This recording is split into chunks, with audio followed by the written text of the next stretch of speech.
ये वीडियो देखें फिर बात करते हैं। अम्मी मुझे बहुत भूख लग रही है, आप खाने के लिए कुछ क्यों नहीं बनाती? कैसे बनाऊं? घर में पकाने के लिए दाल सब्जी कुछ भी नहीं है और ना ही 1 रुपया।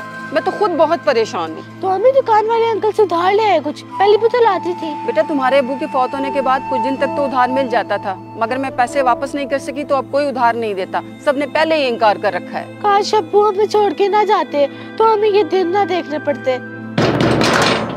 दूध वाला भैया, बेटा दूध ले लो। शुक्र है अम्मी दूध वाला आ गया, अब मैं दूध पी लूंगी। कोई जरूरत नहीं, पहले ही उसके बहुत पैसे देने हैं, काफी कर्ज चढ़ चुका है, अब मजीद और नहीं। छोड़े अम्मी इन बातों को।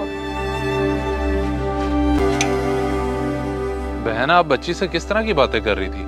जैन भाई ने मेरे लिए क्या कुछ नहीं किया। आज अगर वो इस दुनिया में नहीं है तो क्या मेरा फर्ज नहीं बनता कि मैं आप लोगों का ख्याल करूं? आपका बहुत शुक्रिया असलम भाई, मगर आखिर कब तक? एक दिन आप भी तो तंग आ जाएंगे ना, और मैं नहीं चाहती कि हमारी मजीद कोई बदनामी हो। जैसे ही मेरे पास कुछ पैसे आएंगे तो मैं आपको कॉल कर दूंगी, आप फिर दूध दे जाना। बहन आप परेशान ना हो, जब तक मेरी जिंदगी है मैं आप लोगों को दूध देता रहूंगा। एक भाई की अब बात मान भी लें, देखें बच्ची बेचारी कितनी कमजोर हो गई है। अच्छा ठीक है असलम भाई, मगर मैं मदद के तौर पर नहीं लूंगी। हिसाब होगा और एक दिन मैं सारा कर्ज चुका दूंगी, आप बस लिखते रहें। अच्छा मेरी बहन, जैसे आप लोगों की मर्जी। लाओ बेटा बर्तन। दूध वाला भैया, लाएं भाई, दे मेरे पैसे, आज आपका वादा था। कौन से पैसे? लोगों को तो मुफ्त में दूध दिए पड़ा है, मेरे क्या थोड़े से पैसे रह गए? तूने तो जीना हराम ही कर दिया। ओ भाई क्या मतलब, अब मैं अपने पैसे भी ना लेने आऊं? और किसको मैं मुफ्त दूध देता फिर रहा हूँ? सब जानता हूँ मैं, जो तूने मेरी हमसाई रज़ा के साथ चक्कर चला रखा है ना, उसके शोर को फोत हुए अरसा ही कितना हुआ जो तूने रंग दिखाना शुरू कर दिया।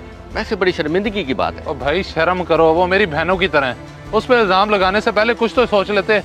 उस बेचारी को तो इल्म भी नहीं होगा कि लोग उसके बारे में इस तरह की गंदी सोच रखते हैं। और ज्यादा सफाइयाँ देने की जरूरत नहीं है, ना मैं अंधा हूँ ना ही लोग। बहन भाई सिर्फ सगे होते हैं, और मुझे 2 मिनट भी नहीं लगेंगे तुम दोनों की असलियत मोहल्ले में बताते हुए। क्यों तुम एक शरीफ औरत की बदनामी करना चाहते हो?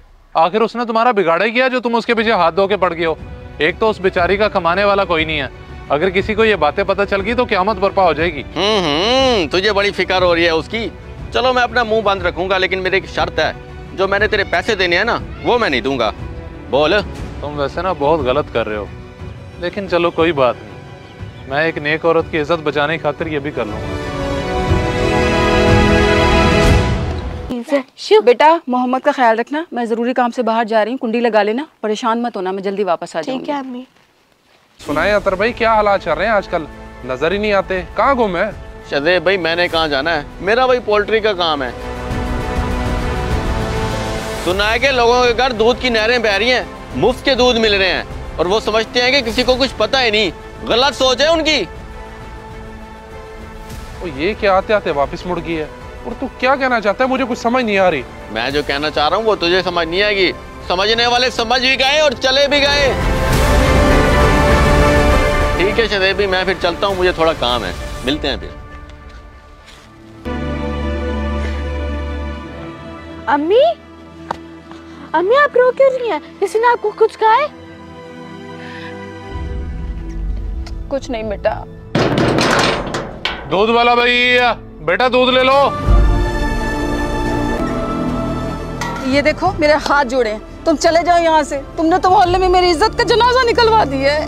मेरी बहन, मुझे तो कुछ समझ नहीं आ रहा, ये आप किस तरह की बातें कर रही हैं? मुझे बताएं, मुझसे कोई गलती हो गया क्या? गलती तो मुझसे हुई कि इन हालात की वजह से मजबूर होकर मैंने तुम्हारी हमदर्दी को कबूल कर लिया। और तुमने क्या किया? तुमने मोहल्ले वालों को जाकर ये बताया कि तुम हमें मुफ्त में दूध देते हो, और मोहल्ले के कुछ गंदी जहनियत के लोग मुझ पर कीचड़ उछाल रहे हैं। मौत आ जाए मुझे बहन अगर मैंने इस तरह की घटिया हरकत की हो, लेकिन मैं समझ गया हूँ कि ये किसकी हरकत है।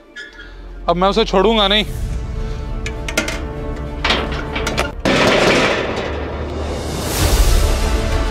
वह तू पागल तो नहीं हो गया? जब तेरी मेरी बात हो गई थी फिर दरवाजा क्यों तोड़ा है? दिल तो करता है तेरा मुंह तोड़ दूं बेशरम आदमी, जो तूने बेवा पे कीचड़ उछाला है। खुदा तुझे कभी माफ नहीं करेगा। नहीं ऐसी तो कोई बात नहीं है, मैंने तो किसी पे कीचड़ नहीं उछाली।